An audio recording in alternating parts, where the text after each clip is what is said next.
Vamos nós, vamos orar para a gente começar? Pedir a Senhor Edivaldo que ele faça a oração para a gente começar, Senhor.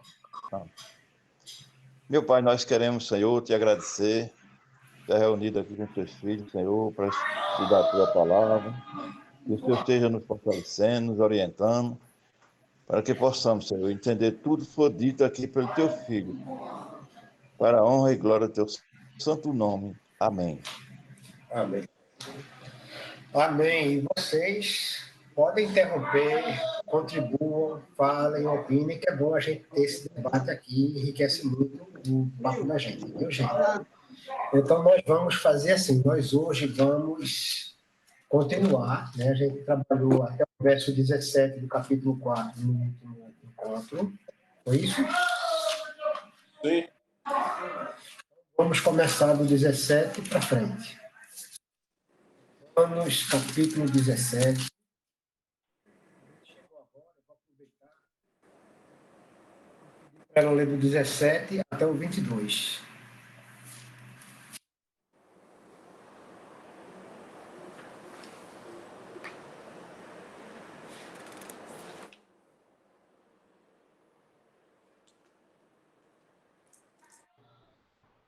Para você, abre o seu microfone. Faça o seguinte, comece no 16. Porque Giovanni, o teu microfone está cortando, Giovanni. Está falhando. Aí, às vezes ele fica bem baixinho, ainda depois escutar não, que tu pediu para ler, não. Aline, por favor, Aline, você lê do 16 até o 22, Romanos 4. Eu vou trocar aqui o headphone, viu, gente? Leio. Agora.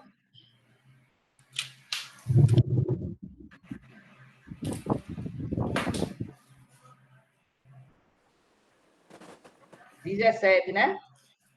16 a 22. Eu não gosto desse não, que ele aperta a minha cabeça. Tá melhor agora? Agora tá melhor, tá melhor. Romanos 4, 16 a 22, não é isso? Isso, perfeito. Portanto, é pela fé, para que seja segundo a graça, a fim de que a promessa seja firme a toda a posteridade, não somente a que é da lei, mas também a que é da fé, que teve Abraão, o qual é pai de todos nós. Como está escrito, por pai de muitas nações te constituí, perante aquele no qual creu, a saber, Deus, o qual vivifica os mortos e chama as coisas que não são como se já fossem, o qual em esperança creu contra a esperança, tanto que ele tornou-se pai de muitas nações, conforme o que lhe fora dito, assim será a tua descendência. E não enfraquecendo na fé, não atentou para o seu próprio corpo já amortecido, pois era já de quase 100 anos, nem tampouco para o amortecimento do ventre de Sara. E não duvidou da promessa de Deus por incredulidade, mas foi fortificado na fé, dando glória a Deus. E estando certíssimo de que o que ele tinha prometido também era poderoso para o fazer.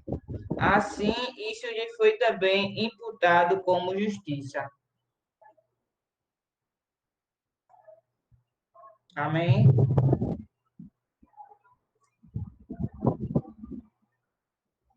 Tá desligado teu microfone, Gervásio.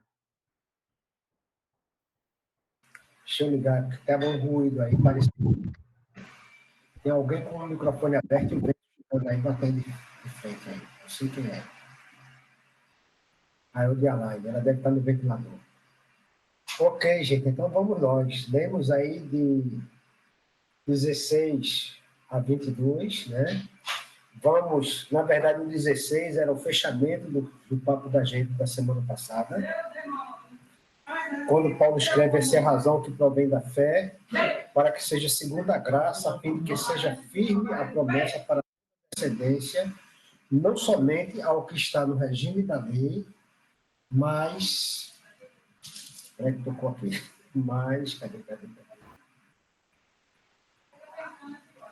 mas também ao que é da fé que teve Abraão, porque Abraão é pai de todos nós, como está escrito, por pai de muitas nações te constituíram. Então, a gente pode pegar do 17, quando Paulo está falando sobre a questão de Abraão agora como pai de muitas nações, né? Ele está trazendo algo interessante. Só para a gente recordar, né? A gente estava estudando antes, vendo, né? Que a fé veio primeiro do que as obras, lembram disso? Ele falava, a fé veio primeiro do que as obras, Abraão creu, e só depois é que ele foi circuncidado. Até Cleomiro fez a conta comigo aí, né? Alguns dizem que tem pelo menos 14 e até aproximadamente 29 anos a diferença entre Abraão confiar em Deus, crer, e ele ser circuncidado. Tanto a circuncisão como a lei vieram mais tarde, tá certo? O que quer dizer isso, gente? Que a fé está acima disso, está além dessas coisas, né? A gente pode pensar, Stott diz que a fé deve ter uma base racional, ou firmemente racional. Ela não quer dizer que a fé da gente é explicada pela razão, mas ela deve ter uma base racional, tá certo? Por quê? Porque depende da confiança, né, da gente em alguém, né? E quando a gente confia em alguém, a gente confia, claro, porque aquela pessoa merece a nossa confiança, nós, então, fazemos essa decisão, tomamos essa decisão de confiar, porque conhecemos alguma coisa, refletimos, pensamos de alguma forma, então tem a razão por trás, tá certo? E aí, vejam, quando a gente olha para Deus, não tem motivo nenhum, né? Não existe a menor chance de a gente dizer assim, rapaz, Deus não merece a nossa confiança. Se vocês pensarem principalmente em Israel, a experiência do povo de Deus é uma experiência que eles jamais poderiam dizer que não confiavam em Deus, até por tudo aquilo que Deus já tinha feito na vida daquele povo, né? E a gente, né, quando nós pensamos em nós, pessoalmente, né, nós devemos acreditar nas promessas de Deus, né, crendo, tendo confiança em Deus, certo de que Ele é poderoso, né, de cumprir aquilo que Ele prometeu, capaz de fazer. Aliás, tem até hino que fala sobre isso. Deus é um Deus que honra a sua palavra, é um Deus que cumpre as suas promessas, né? Diz o próprio texto sagrado que Deus é fiel, apesar de a gente ser infiel. A fidelidade de Deus, aliás, é um atributo de Deus que a gente estuda lá em teologia sistemática, tá certo? Tanto o poder como a fidelidade são dois atributos que a gente vai encontrar no caráter de Deus dentro do estudo da teologia sistemática, né? E então, vejam, faz todo sentido Abraão ter confiado primeiro, né? E só depois é que ele vai participar das obras da lei e da circuncisão, que faz parte das obras da lei, tá certo?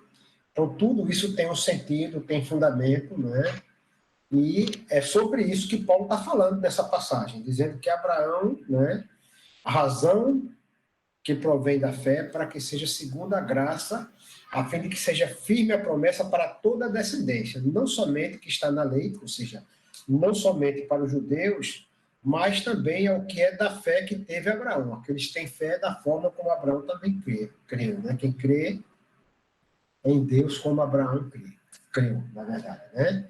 Então, veja, nós vamos aí no verso 17, o texto diz assim, por pai de muitas, o texto inteiro, aliás, como está escrito, por pai de muitas nações te constitui perante aquele que creu, o Deus que vivifica, aquele no qual creu, o Deus que vivifica os mortos e chama à existência as coisas que não existem. Vejam que interessante, chamar à existência aquilo que não existe, né? Deus criar do nada toda a criação. Então a gente está vendo aí de forma muito clara Paulo falando do poder de Deus, está falando da onipotência de Deus, né? E a gente vê então ele fazendo isso como se fosse provando que Deus é poderoso para fazer isso, né? E aí ele faz o quê? Ele diz que ele está falando sobre a questão de Abraão, né? Tanto Abraão como nós, né? Devemos olhar para isso, né? Porque isso é um chamado de um Deus, que é o Deus vivo, é o Deus que dá vida aos mortos, né? Porque vem pela ressurreição. É o Deus que chama à existência as coisas que sequer existem ainda. Ou seja, ele está dizendo, olha, Deus criou do que não existia. Deus trouxe à existência o que nunca existiu, né? Ele está falando exatamente da criação. Então, vejo que Paulo está sempre buscando respaldo para aquilo que ele está falando lá no Antigo Testamento, tá certo? Vocês entenderam o que é que eu falo que Deus trouxe à existência, Deus traz à existência, né? As coisas que não existiam. Captaram aí? Paulo falando do poder de Deus, do Deus Criador, que criou do nada, né? A terra era sem forma e vazia, lembra de Gênesis? E Deus traz a existência a partir do nada, ok? Isso é interessante, quem esteve com o Lendi e com o Luiz lá na escola bíblica em Gênesis, o comecinho de Gênesis tratava exatamente sobre isso, né? O Deus criando e a forma como Deus tudo criou, né? Trazendo a existência que não existia. E aí, vejam, a gente quando olha para isso, com certeza, Abraão vendo, né, a criação, ele se sentiu capaz, ou se sentiu seguro, né, em crer em Deus, como diz Paulo, mesmo com toda a dificuldade que houvesse, né, mesmo que não houvesse esperança para ele, veja que Paulo diz que Abraão, esperando contra a esperança, creu, né, para vir a ser pai de muitas nações. Ou seja, Abraão estava numa coisa que era uma impossibilidade, gente. Né? Pensa um cara que Deus promete a ele ser pai de uma descendência tão numerosa quanto as estrelas, né? Ele sabendo que a mulher dele era estéril, ele já velho, né? Ele seria pai de muitas nações. Vê que coisa tremenda, né? Então, um homem que tinha tudo para não ter. Esperança para ele era algo que não fazia nem sentido mais, a gente até pode imaginar isso, né? Mas ele tem esperança no momento em que parecia não haver esperança, para que ele viesse a ser pai de muitas nações, como está escrito lá no verso 18, segundo lhe fora dito, assim será a tua descendência, tá certo? Então vejam que é interessante, ele vivia ali diante de fatos, né, que para ele eram imutáveis praticamente. Ele, Abraão, olhava para isso, com certeza ele via algo que era imutável. Primeiro era a mulher dele gerar um bebê, ter um filho, era uma realidade, né, que já não cabia para ele. E depois a própria vitalidade de Abraão, ele já velho, né, e Sara também, a própria vitalidade de Sara mesmo, né, que ele já estava ali beirando, se aproximando dos 100, né, já ia para caminho dos 100, né, e aí, vejam, como é que aconteceria isso? Talvez ele tenha até duvidado como é que ia acontecer, mas ele creu, né? Está escrito que ele creu, porque creu, ele foi imputada, né? A fé dele foi imputada para a justiça, né? Então, vejam que Abraão, né, levou, considerou, né, na verdade, que esse Deus que ressuscita os mortos, né? A gente falou disso em Gênesis, aliás, na última aula, o Luiz falou, né? Que Abraão, quando levou Isaac para ser sacrificado, eu gostei de ouvir isso lá, e Leni já tinha falado isso também no aula anterior, Abraão foi na certeza de que se Isaac morresse, Deus traria ele de volta. Ele foi numa confiança tremenda que levou o filho sacrificado, né? E a gente vê isso prefigurando já, né, a morte do primogênito de Deus, para que ele pudesse ressuscitar. Né? Então, Abraão não duvidou, ele não foi um cara que vacilou naquela hora em relação à promessa de Deus, mas ele foi forte, por quê? Porque foi forte na fé. A fé foi quem segurou a onda, né? E aí ele pôde glorificar Deus por conta da fé que ele teve, né? E que deu a ele a condição de ele ir levar Isaac para que ele fosse, se fosse necessário, sacrificado, né? Isso é interessante, tá certo, gente? Ou seja, o que é que a gente está vendo? Ele glorifica a Deus, né? Ele deixa Deus ser Deus, que a gente tem muita dificuldade de deixar Deus ser Deus na vida da gente, né? Confia completamente em Deus, como Deus que tudo criou, que trouxe a existência que não existia, né? E que ele seria capaz de trazer seu filho novamente à existência, porque ele não ia falhar na sua promessa. Deus não falha, né? Certamente essa era a cabeça de Abraão, né? Ou seja, por trás de toda a promessa que é feita, gente, tem o caráter de Deus aí, Deus fazendo a promessa e o caráter de Deus por trás da promessa feita. E Abraão sabe que mesmo ele sendo velho, que a mulher dele sendo estéril, né? Ele não, vejam que interessante, ele não fez vista grossa para os problemas. Se a gente for ler o texto de Gênesis, ele não deixou para trás, como a turma está usando muito hoje o termo, não foi negacionista, não. Ele não negou nada, ele simplesmente disse: eu sei que vai ser, que para mim é impossível, mas meu Deus é o Deus do impossível, e é assim que a gente deve pensar, né? Então ele não subestimou a dificuldade, a realidade dele, mas ele confiou em Deus, tá certo? Lembrou o poder de Deus, lembrou da fidelidade de Deus, né? E eu penso que a gente deve ter uma perspectiva centrada por aí, sabe, gente? Quando nós pensamos em Deus, precisamos olhar para a nossa vida com fé, né? Pensando sempre que nós somos infiéis, mas Deus é fiel. E Deus é fiel e ele, quando promete, ele cumpre o que prometeu, e assim a vida da gente anda. Ou seja, em lugar de a gente botar o foco da gente nos problemas, né, a gente deve botar o foco na promessa, né? Eu acho que foi exatamente isso que Abraão fez, tirou o foco. Veja, ele não subestimou o problema, né? Ele não deixou de olhar para o problema, mas o foco dele foi colocado na promessa de Deus. Então o cara creu valendo, né?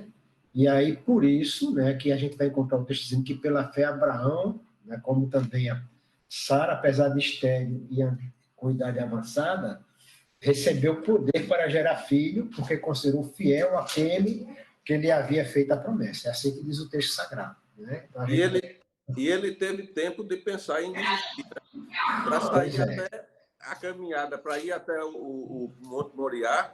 Ele teve tempo demais. de desistir, pelo menos uns 3 dias. Teve tempo e teve estrada para ele desistir, né? Que a caminhada de 3 dias não era uma caminhada assim daqui para a esquina, não. Certo? Então, veja, ele foca o poder de Deus de trazer a existência que não existia, né? De um Deus que é fiel, que é capaz de cumprir a sua promessa, né? E aí, o que é que a gente vai ver? Vai ver Paulo se referindo a esse fato de Abraão ter crido na promessa, isso ter sido creditado a Abraão, ou eu gosto mais do termo jurídico, do imputado, né? Foi imputado a ele, porque o imputado tem um sinônimo, a gente poderia ser de crédito, mas não como um crédito, no caso aí não é um crédito financeiro, a gente já viu isso, não é um crédito que o cara merece, né? Não é merecimento, né? Deus creditou, né, a ele por conta da fé, né? O Deus justificou ele por conta da fé, creditou no sentido de que, mesmo sem merecer, ou nós mesmos, mesmo sendo injustos, né, não merecendo, pela fé Deus acredita a nós também a sua justiça, ok? Fechado? Então, até o 22, gente, a gente vai encontrar essas histórias aí muito bem contadas, tá certo? E aí, vê, alguma questão até o 22, porque eu quero depois pegar de 23 a 25, eu vou de pedacinho para a gente explorando com cuidado e devagarzinho, tá? Então, só para a gente resgatar. A Paulo está falando, Deus é um Deus poderoso que traz vida aos mortos, ou seja, Deus que ressuscita os mortos, que chama à existência as coisas que não existem, que do nada cria o que ele quer criar. A criação foi feita a partir do nada. Que Abraão, apesar de ter tudo contra ele, né, de não ter mais esperança, ele tem esperança em Deus, crendo que vai ser pai porque ele foi prometido por Deus, né? E aí ele é fortalecido. E sem enfraquecer na fé, no verso 19, né?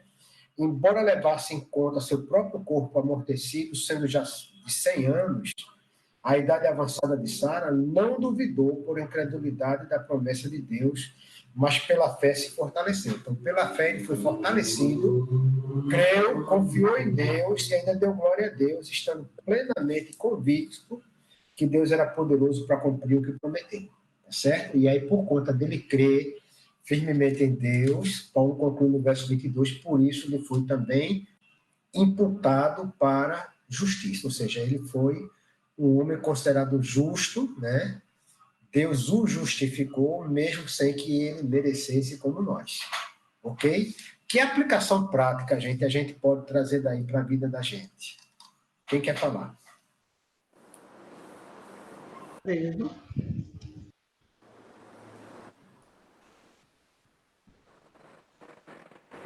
Ninguém?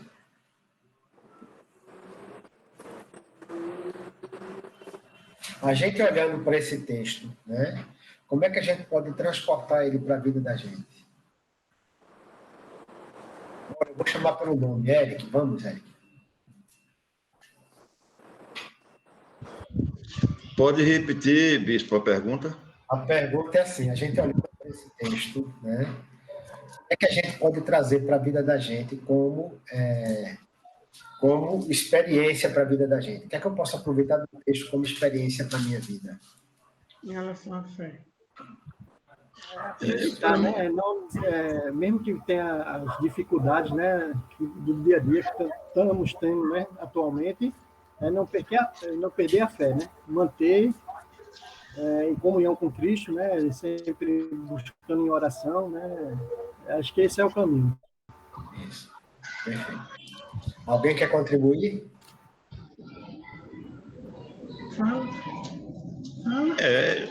Quando fala, viu, bispo, eu não sei se eu estou certo, mas quando fala uma grande nação, ele só teve 2 filhos, né? Um da promessa e o de Agar. Mas eu acho que quando ele fala assim da grande nação, é a grande nação na fé, que ele vai pregar isso todo, exatamente. Não é? Isso, são os da fé. Exatamente. Pela fé. Não é que ele seja filho dele, porque se fosse como filho, lá em casa foram 14 irmãos, né? Mas olha, como é que os judeus se referem a Abraão? Pai da fé.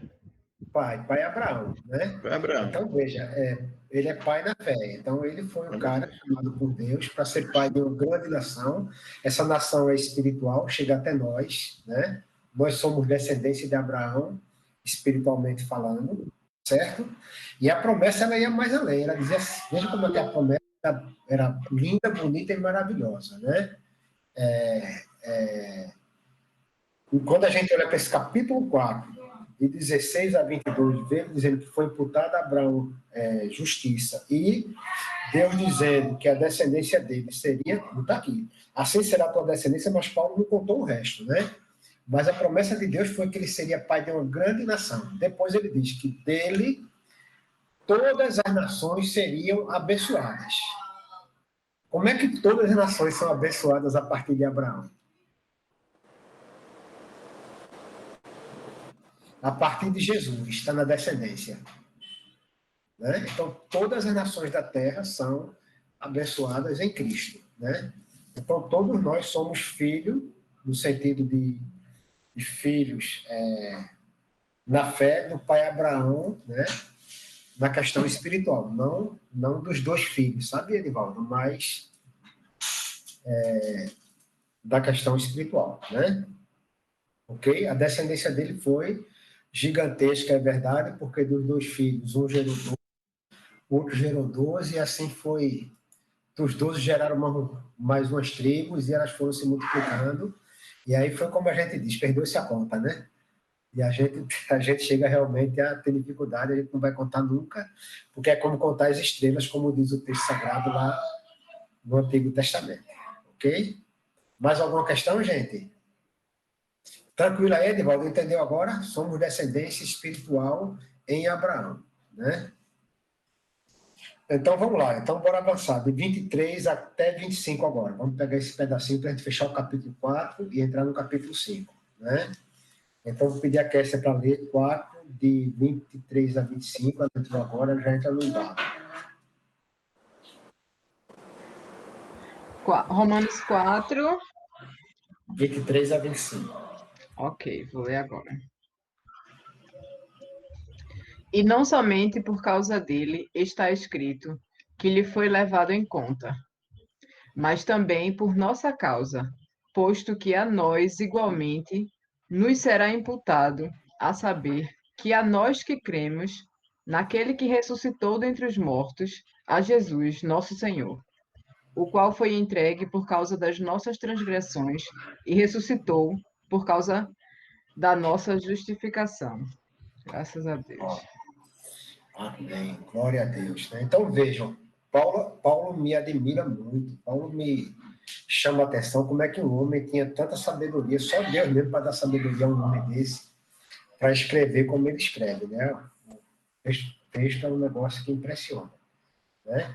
Mas vejam, quando Paulo diz que as palavras, ou a palavra lhe foi creditado, não é apenas para Abraão, mas também para nós, é isso que a gente vê no versículo 23, um pedacinho do 24, né? Hoje, né, aliás, a gente conhecendo a história de Abraão, né, e conhecendo também todo o texto bíblico, né, eu espero que todo mundo conheça, né, pelo menos já tenha lido a Bíblia, né, a gente tem isso tudo como respaldo para a gente poder olhar para o texto bíblico, né, e olhar com uma vantagem tremenda em relação a Abraão. Abraão creu, e aí, sabe o que eu fico pensando hoje, gente? A gente tem muita facilidade para ter acesso à palavra, sabe? Mas veja como é que Deus faz. Deus vai e chama Abraão. Esse homem crê, né? Eu tenho a impressão que Deus está chamando a gente o tempo todo, e a gente está botando atenção nos lugares errados, sabe? Mas temos aí a Escritura Sagrada, a Bíblia, né, para nos ajudar, para que a gente, pela palavra de Deus agora, né, possa crer, né, e Deus fazer aquilo que fez com Abraão. Na medida em que a gente crê, também nos seja imputado, como diz Paulo, a justificação, né?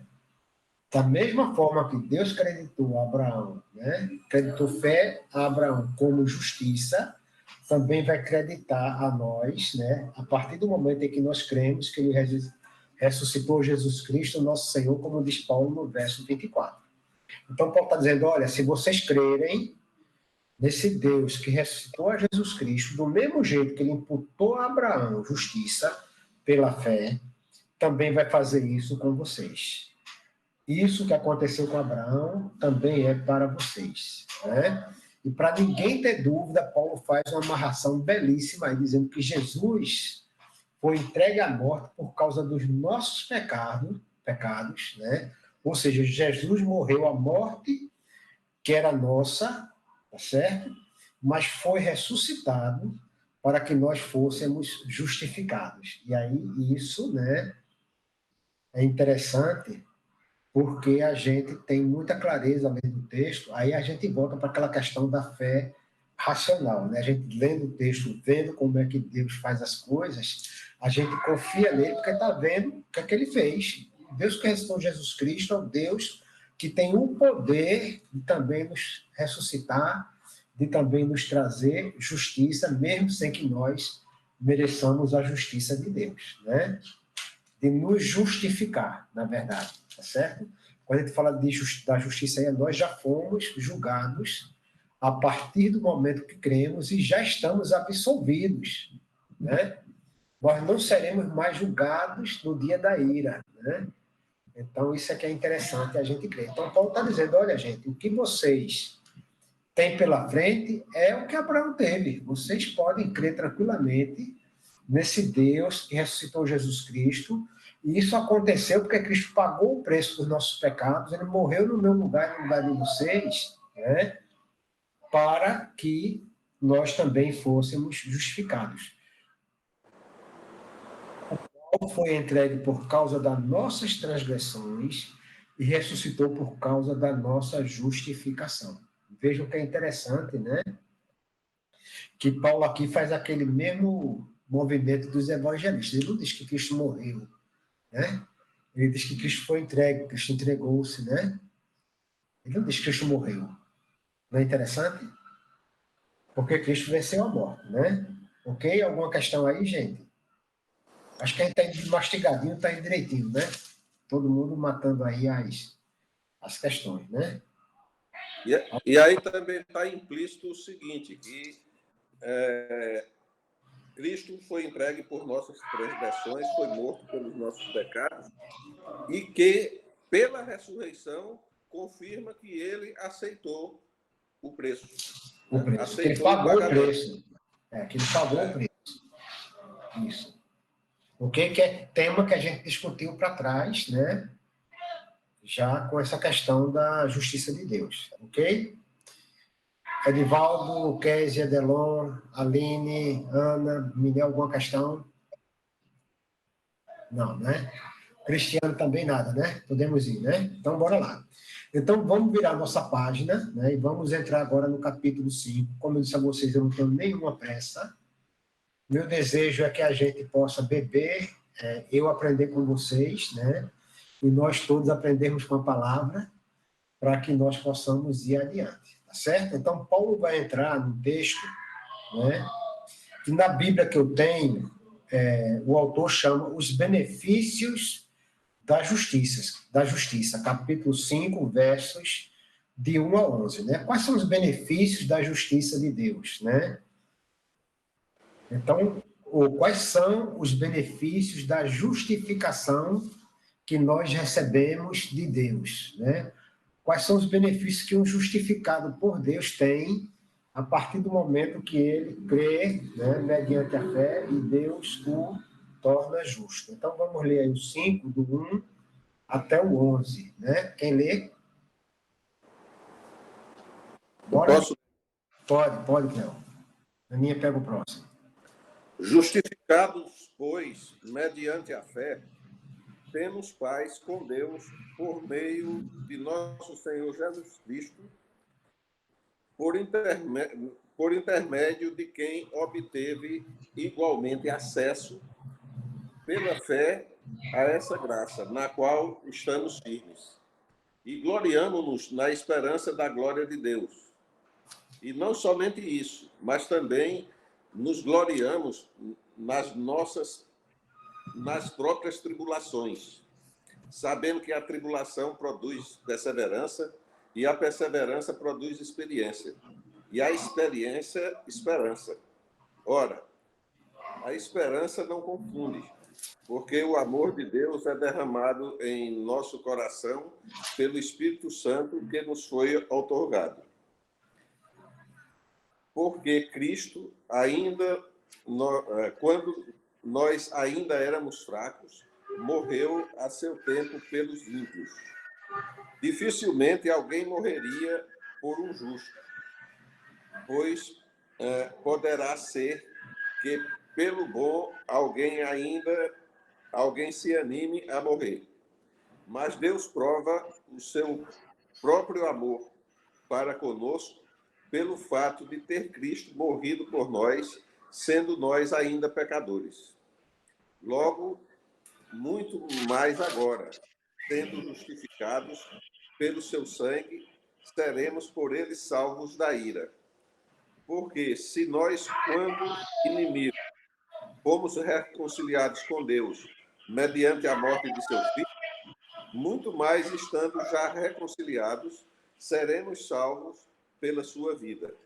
E não apenas isso, mas também nos gloriamos em Deus por nosso Senhor Jesus Cristo, por intermédio de quem recebemos agora a reconciliação. Amém.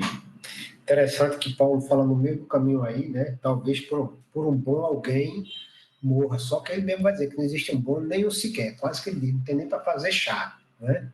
Então ninguém morreria, porque se não tem nenhum bom, ninguém morreria, né?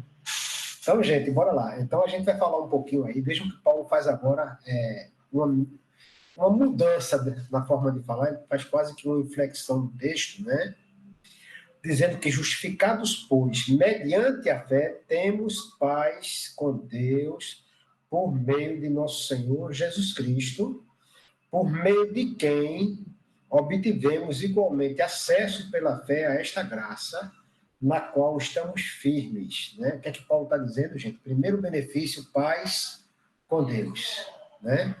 Cristo nos reconcilia com Deus. Ele vai dizer o texto que que Jesus nos reconcilia, né? E também vai dizer que nós somos embaixadores da paz, né? Sabe o que quer dizer isso? Que nós estivermos em oposição, é como se a gente estivesse em guerra com Deus, né?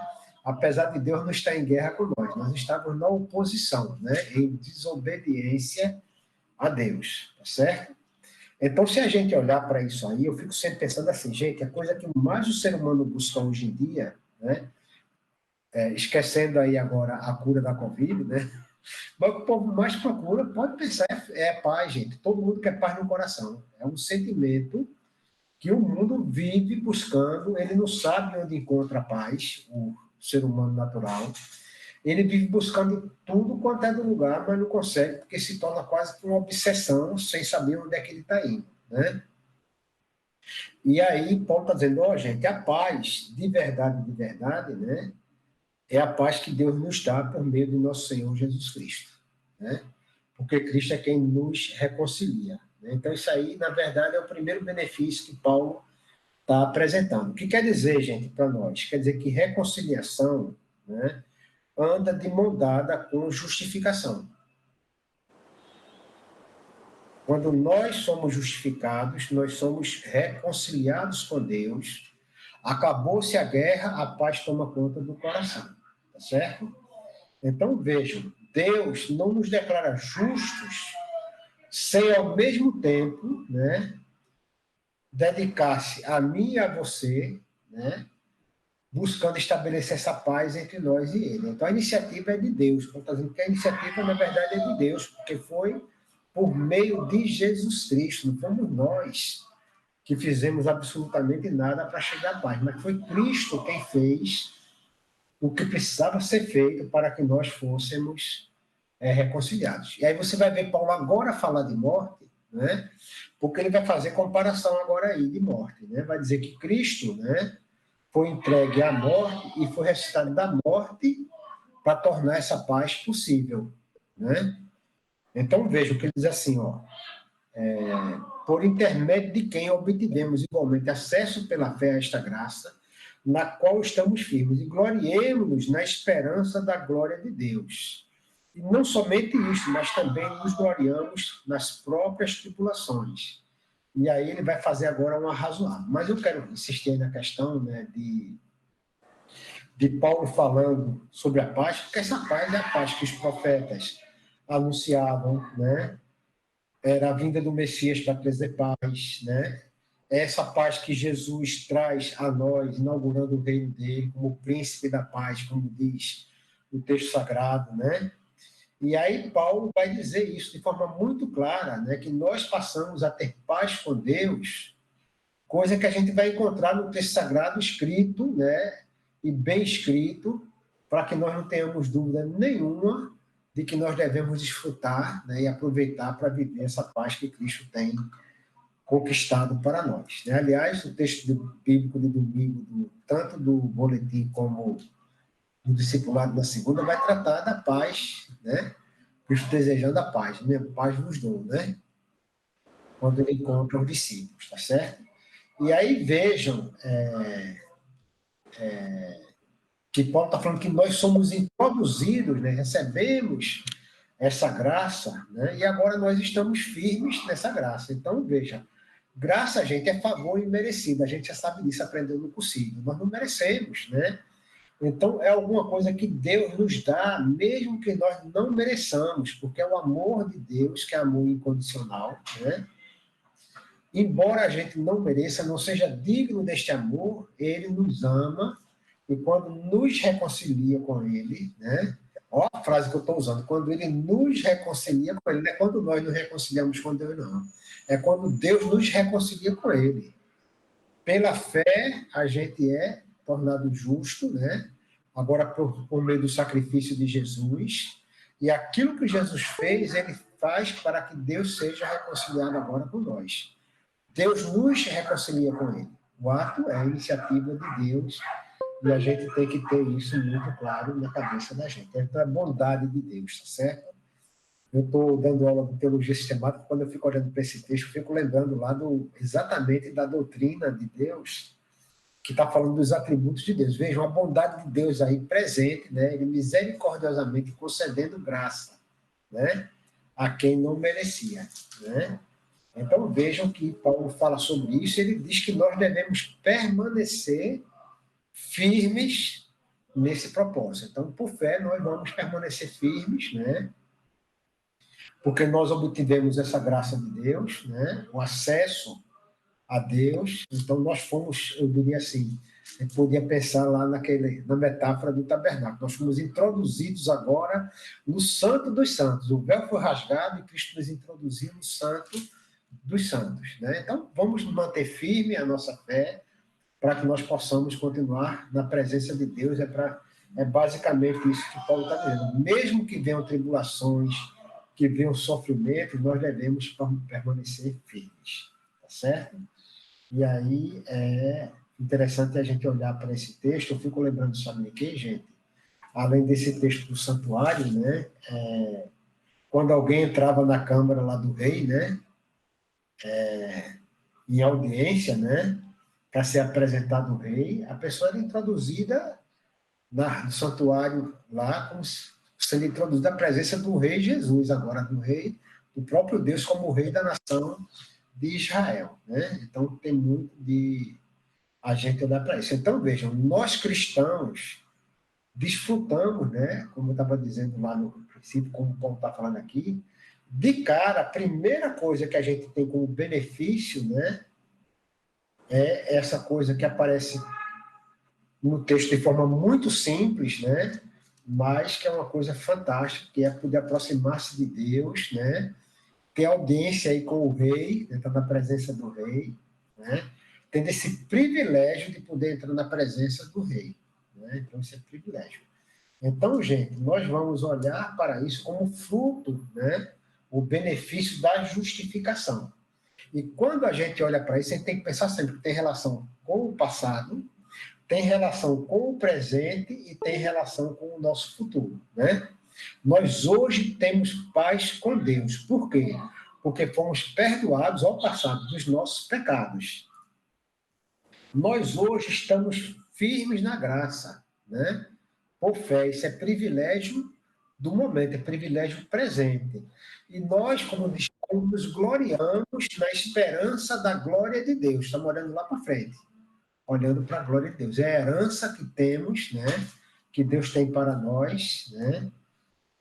No futuro. Aí ele vai falar agora, sim, que nós também devemos nos gloriar nas tribulações ou nos sofrimentos, né?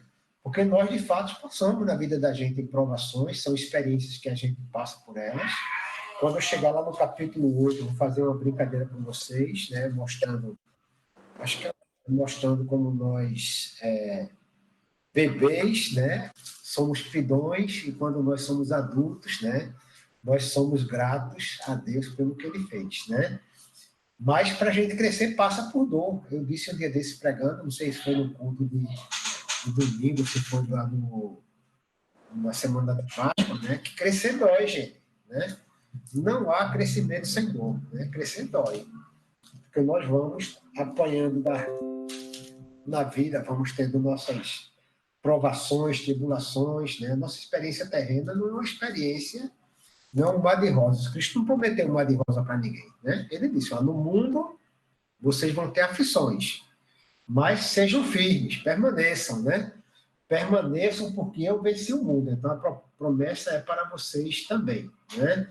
Então vejam, a experiência humana, Paulo, quando está falando de tribulação, está falando que nós vamos passar por dores, né? Por sofrimentos, vamos passar por temores, estamos aí morrendo de medo hoje em dia, muita gente está morrendo de medo antes de morrer de Covid, né? Mas faz parte da história do ser humano, né? Nós vamos passar por privações, frustrações, desapontamentos, tudo isso acontece na vida da gente. Paulo está falando exatamente nisso. O sofrimento todo que a gente passa no final da história vai ser para que a gente possa amadurecer, né? E possa também glorificar a Deus, porque isso produz perseverança, né? Na medida em que a gente vai criando musculatura espiritual a partir do sofrimento, né? Eu gosto muito de usar esse termo, musculatura espiritual, sabe, gente? É como se a gente fosse sendo treinado por Deus. A provação, né, como se fosse um treinamento de Deus para que a gente fosse amadurecendo, né, e fosse cada vez mais confiando nele à medida que fosse vencendo, e a gente fosse sendo, criando músculos, né, de resistência para manter-se firme, né? E aí é quase que assim uma questão, né, de Paulo aí, a gente se perguntar que atitude a gente deve ter diante das tribulações, né? Longe da questão de simplesmente suportar, né, com a resistência assim, de um herói, né? A gente deve alegrar-se por vencer as tribulações, na verdade, né? Isso não é masoquismo, viu, gente? História chama a atenção da gente, não, olha, isso não é masoquismo, né? Porque masoquismo é uma atitude de doença, de gente doente, né? Que parece que gosta de sofrer, que gosta de sentir dor, que gosta de estar no meio do sofrimento. Mas é reconhecer que por trás do sofrimento nós temos um Deus que nos sustenta, um Deus de providência, né? E um Deus que, através da tribulação, está construindo um caminho para que nós possamos chegar à sua glória. Com Cristo não foi diferente. Vejam que Cristo veio, mesmo sendo o próprio Deus, né? Então, o Filho de Deus passou por sofrimento, passou por tribulações, gente. Ele foi provado, né? Ele sofreu muito, né? E assim, vejam, não é muito diferente com a gente. Quando ele diz que no mundo a gente vai sofrer, vai ter aflição, ele está dizendo, ó, eu sofri, velho, vocês vão sofrer também. Não é fácil. Aquele que quiser vir após mim, que é que ele diz, tome sua cruz, primeiro negue-se, né? Negue-se a si mesmo, tome sua cruz e me siga. Negar a si mesmo já é um processo doloroso. A gente querer fazer uma coisa, eu não vou fazer, porque eu amo meu Deus e eu sei que se eu fizer isso, eu vou estar desagradando ele, né? Isso é muito difícil, né? É por isso que eles dizem, negue-se mesmo, tome sua cruz, por quê? Tomar a cruz é símbolo de sacrifício, então negar-se, gente, é um sacrifício, né? Às vezes, para a gente, é provação. Você gosta de uma coisa demais e é uma coisa que faz mal e você vai ser colocado diante dela, o diabo vai tentar você por ali, né? Deus pode permitir para você ser provado, mas o sofrimento vai, no final da história, trazer você à glória, né? Porque vai levar você à maturidade, como eu disse. A gente deixa de ser bebê, cresce, cria musculatura, chega à maturidade, e o que eu quero dizer, na verdade? Que pode ter momentos, né? Aliás, eu digo sempre, o sofrimento sempre pode ser algo produtivo na vida da gente, né? Que reage com atitude proativa ou positiva, né? Fala, É que o ano passado, eu acredito que você deve se lembrar daquela imagem, né? Da cana passar na moenda para produzir o mel, o açúcar, né? Eu usei Da mesma maneira, a azeitona passar na prensa para produzir o azeite. Uhum. Exatamente. Perfeito. Aí, gente, vejam que no verso 3, Paulo fala, e não somente isso, mas também nos gloriamos nas próprias tribulações, sabendo que a tribulação produz perseverança. A perseverança, o fato de você perseverar, de você se manter firme, de você ir em frente, você vai ganhar experiência, né? E à medida que você se torna, tem experiências com Deus, né? Aí você ganha a esperança. Você cria esperança. Vejam o caso de Abraão, né? A experiência de Abraão com Deus levou ele a ter uma esperança tremenda. Não tinha tudo para não acontecer. Mas ele confiou na promessa, por quê? Porque ele passou por experiências com Deus, né? Foi um homem perseverante, passou por experiências que levaram ele a ser um cara que creu, né? Apesar das impossibilidades da promessa de Deus. Tá certo? E Paulo continua, então, agora, falando de algo interessante, né? Ele está aí falando das questões, né, das consequências da justificação, ele vai falar agora do Espírito Santo como dádiva de Deus, né? Ora, a esperança não confunde, porque o amor de Deus derramado em nosso coração pelo Espírito Santo que nos foi outorgado. Aí ele está falando de mais uma bênção, né? A bênção, né? Por mais um benefício, né? Que é o Espírito Santo ser derramado em nossos corações, tá certo? Porque é o Espírito quem testifica, né, em nós, né, é o penhor, né, é a garantia da nossa salvação. Então, o Espírito Santo é concedido quando nós somos justificados, tá certo? A gente passa a ser a habitação do Espírito Santo de Deus, porque justificados pela fé, agora nós somos regenerados, né? Deus nos faz a nova criatura e aí nós passamos a ser habitação do templo do Espírito de Deus, né? Vamos falar de templo do Espírito Santo, tá certo? E aí agora, tendo o Espírito Santo em nossos corações, né? Nós vamos experimentar esse amor de Deus tremendo, né? Que vai estar presente em nossos corações, né? E se a gente for olhar lá para frente, Paulo vai falar de experiências sobrenaturais, que não é o momento de a gente falar agora das experiências sobrenaturais que são concedidas a partir da presença do Espírito na vida da gente. Eu creio que a maior parte de vocês, pelo menos ou todos, já fizeram o seminário de vida. A gente, quando chegar lá em Romanos 12, vai falar dos dons do Espírito, né? Mas o importante agora é entender isso aí, que Paulo está falando que, a partir do momento em que nós cremos em Deus, né, por meio do sacrifício de Jesus, ou firmamos em Jesus a nossa fé, nós recebemos como benefício a justificação, e isso vem acompanhado pelo Espírito de Deus que vai passar a habitar em nosso coração. Então, ninguém fica esperando, né? Eu criei, tenho convicção de que Deus me salvou, eu vou receber o Espírito Santo quando for lá para o seminário de vida. Tira isso da cabeça, né? Deus concede o Espírito Santo quando ele nos justifica, né? É aquilo que João disse quando Jesus passou, né? É ele quem batiza com fogo e com Espírito. Então, no momento em que eu recebi Jesus no meu coração, aceitei ele como meu Salvador, firmei nele a minha fé, ele me recebe e me batiza com o Espírito Santo. Isso não quer dizer que eu vou ter que falar em línguas, para a gente não pegar a doutrina errada, né? Não quer dizer que eu vou ter que ter algum dom específico naquele momento. Mas eu tenho certeza que cada um, quando encontrou com Cristo, no mínimo sentiu uma alegria tremenda no coração, né? E lembre-se que a alegria é fruto do Espírito. Tá certo? Então, o dom do Espírito é alegria, e a alegria estava presente no coração da gente. O fogo, né? Aquele calor, aquela emoção do primeiro amor. Cada um passou por isso, gente. É o Espírito Santo presente nos nossos corações, né? Não esquecendo, nós não podemos esquecer do que Paulo estava dizendo, que isso tudo porque o preço foi pago por Jesus, por Cristo. Cristo morreu, né?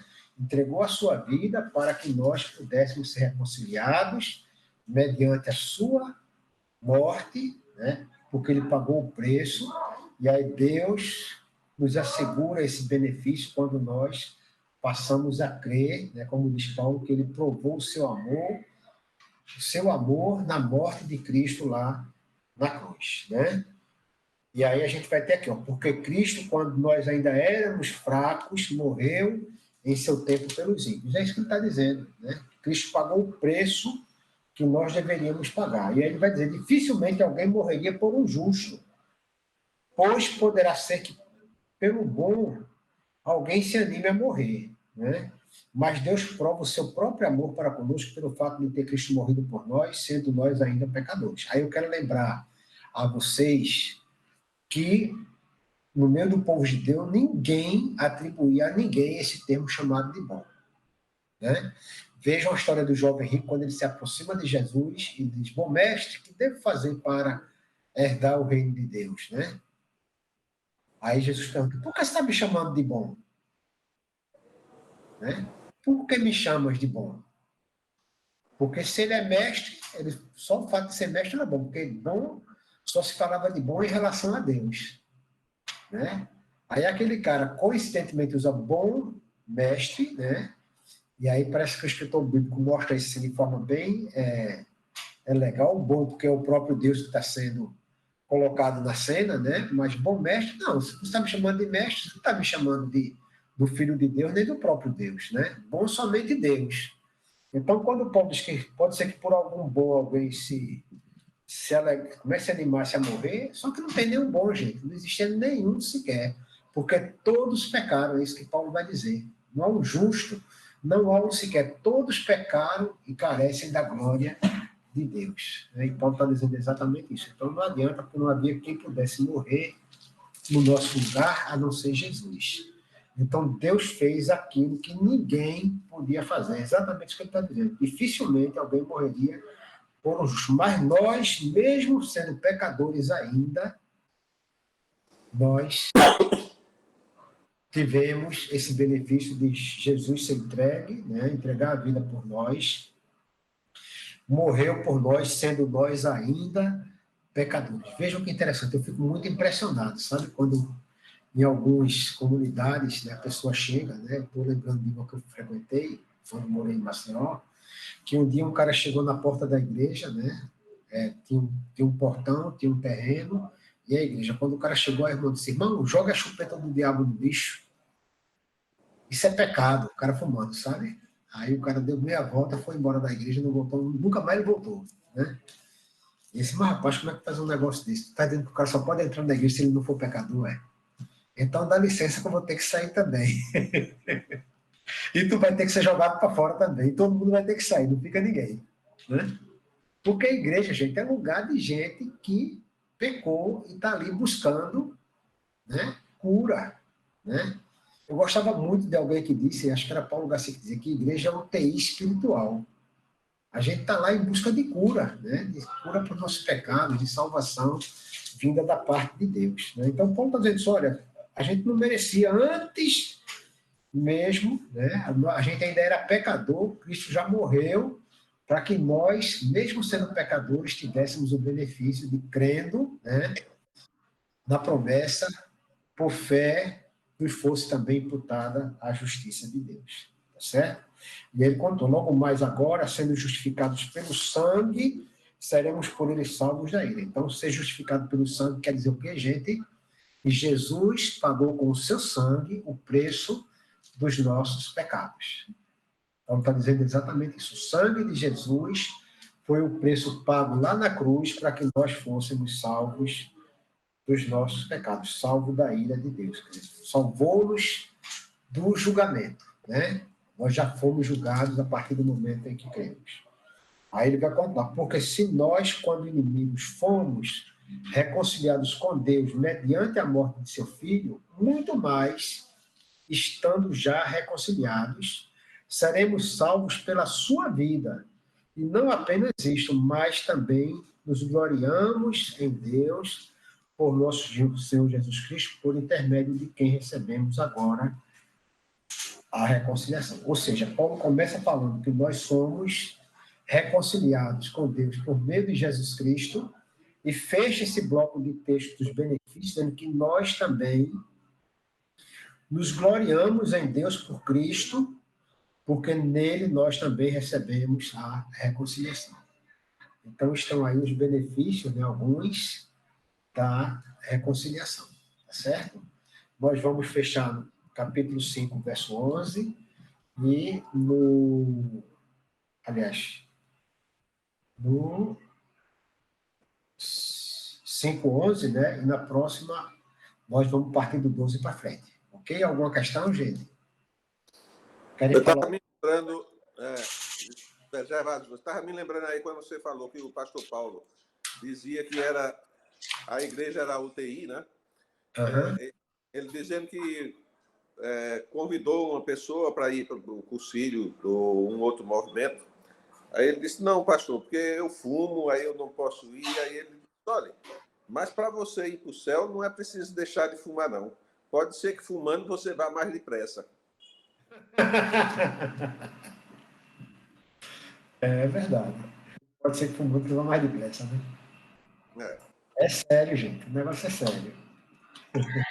E assim, a igreja, uma UTI espiritual, porque justamente Jesus veio ao mundo por nós, né? Pecadores, doentes espiritualmente. Foi por nós que ele veio ao mundo, né? Que ele morreu e ressuscitou. Não, foi entregue e ressuscitou. Por isso que a igreja é uma UTI espiritual, né? Lá é onde você vai encontrar, né, a palavra de Deus, você vai encontrar consolo, né? você vai encontrar encontrando o corpo de Cristo, né? E aí a gente fala em UTI espiritual, a gente deve funcionar como se fôssemos os enfermeiros, né? Do doutor Jesus, enquanto ele está operando, a gente está lá para ajudar ele a operar. Né? Amém? Já que eu vou ter agora uma outra reunião com a turma da junta paroquial, viu? Vamos nós, oremos. Tchau. Então, Amém. eu vou pedir a Miguel para orar. Miguel, você ora, Miguel? Miguel está ouvindo ou está congelada?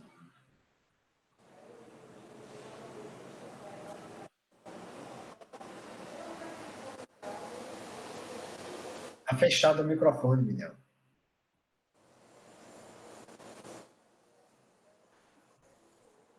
Abra o microfone, catuque no botão vermelho.